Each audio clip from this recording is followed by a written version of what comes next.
دوست داری تمرکز کنیم؟ شما که فیده طول استک فیده بقول مدی میرم میتونم به فیده خطرناک زدم.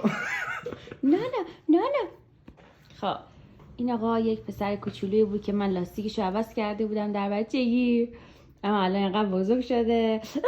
طول استکمون. تعریفتون رو از کیا شنیدم؟ خب موهاشونو میخوان عمده کلوره کنن.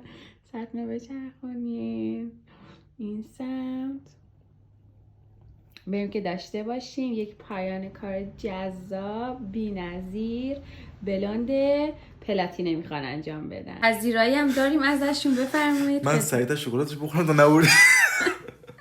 نوشه جان دمپایاشون هم واقعا بی‌نظیره محشره.